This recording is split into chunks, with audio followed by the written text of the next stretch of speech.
I have something kind of cool here. This is called the umma95.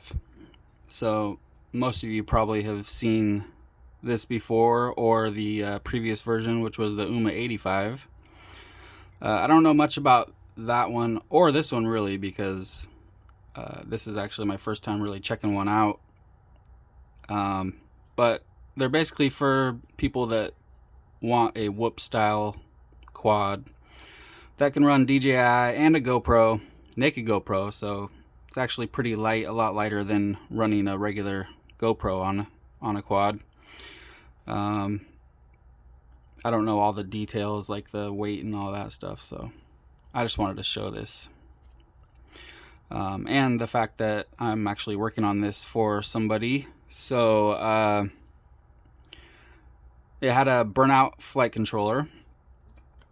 So they recommend, or you can buy a kit for this, or they recommend using the Beta FPV stack that has the flight controller and the 16 amp 4-in-1. It's kind of crazy how things will come out, and then people will design things around it, and then it'll kind of fade away because something else new will come out. But then, later on, stuff will come back, kind of like this, for example, because this came out quite a while ago, and it came in It came in like the Beta 85 or something, I think, like a year or two ago. Nothing wrong with it, but I think it was right around when AIOs were just coming out, and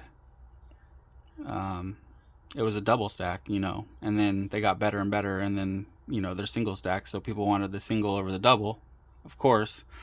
But for something like this, it's designed to have the double stack, which is kind of cool.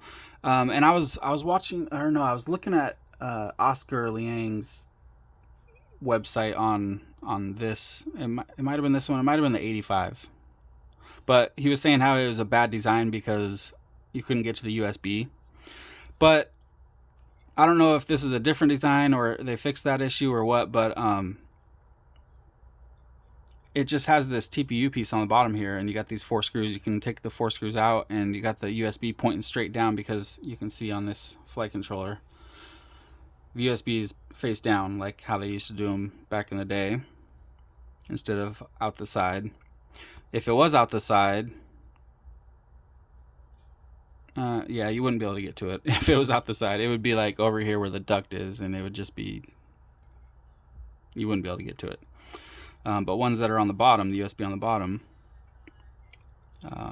because the 4-in-1 is up inside of there, and the flight controller's underneath it, you can access it right here.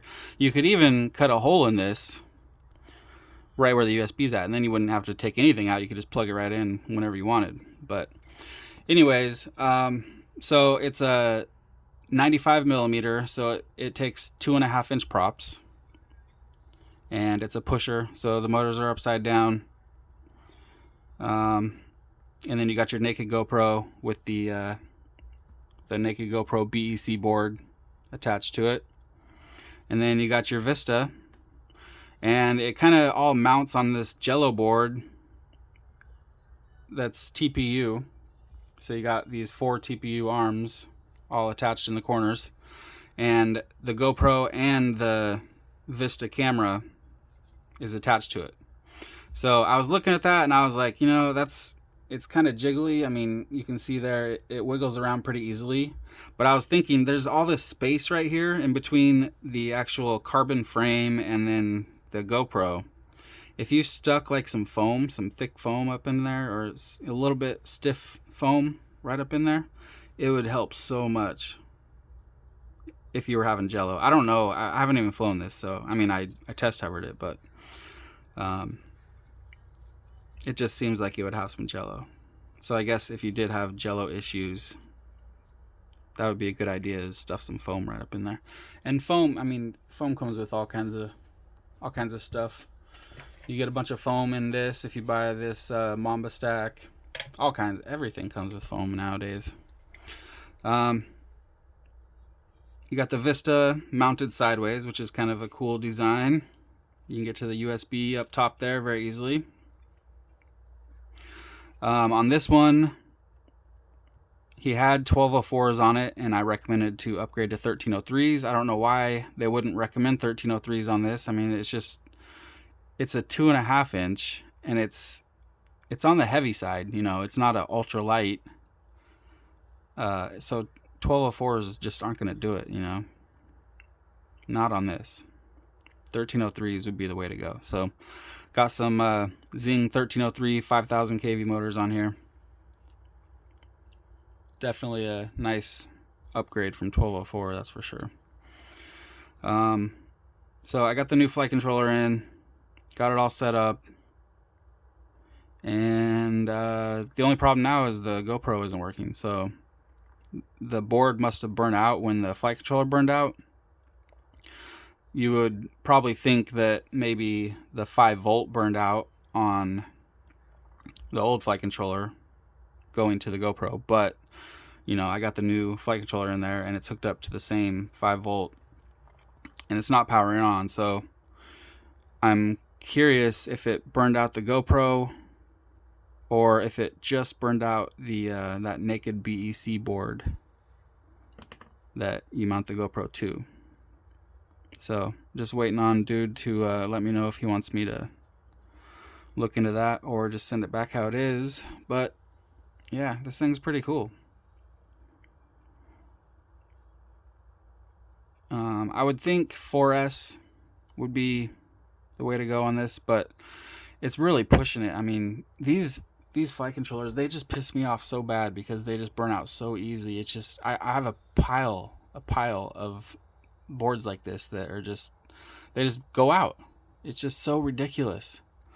And like the biggest issue that I have is it'll go out and then you look at it, you can't see anything wrong with it. I mean, nothing. There's just, you can't see anything burned out. It'd be another thing if, like, you know, something caught on fire and you actually see it and you're like, oh shit, that burned up, you know. But there's absolutely nothing to the naked eye that would make you think there was something wrong with this, but it just doesn't work. It's just so ridiculous. It pisses me off so bad because, I mean, all of us are just spending hundreds and hundreds of dollars for nothing. I mean, sometimes you can get it replaced, or, you know, in my situation where I'm building quads for people, it's even more ridiculous because I don't have time to wait to send pictures or videos and wait for them to respond and then wait for them to ship it. And sometimes it has to ship from China and shit. It's just, oh my God, it's a nightmare. So a lot of the times I'll just spend my own money on a new part, you know, because I just don't want the person to have to wait. I mean, that's not good for business. So anyways, I guess we could let's do a hover on this thing. Yeah, we'll just go with this 3S. All right.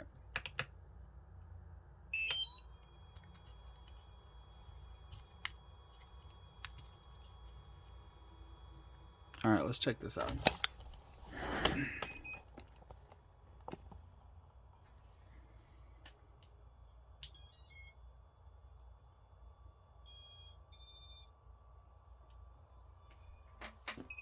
All right, here we go.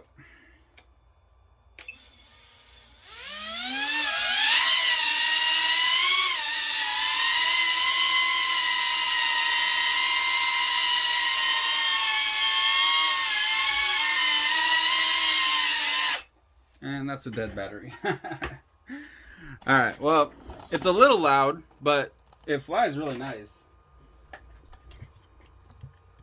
Yeah, that battery's dead. But yeah, it flies really nice and smooth. Actually, I didn't see any jiggling while it was hovering of this, even though it does move so easily. Maybe if they made these a little bit stiffer or maybe wider or thicker. Actually, yeah, thicker would probably be a little bit better. I mean, I know it's meant to kind of be able to move around a little bit, but you know, if you have any kind of vibrations or anything, you're going to see that in your video. And especially because the GoPro is mounted to it. I mean, it wouldn't be as big of a deal if it was just the Vista camera mounted to it, but it's the GoPro as well. So if you're getting jiggly HD video that you're wanting to keep, you know, that's not good. But like I said, I haven't flown it, so I can't say. I would have to try it out first. So, yep, that's about all I got.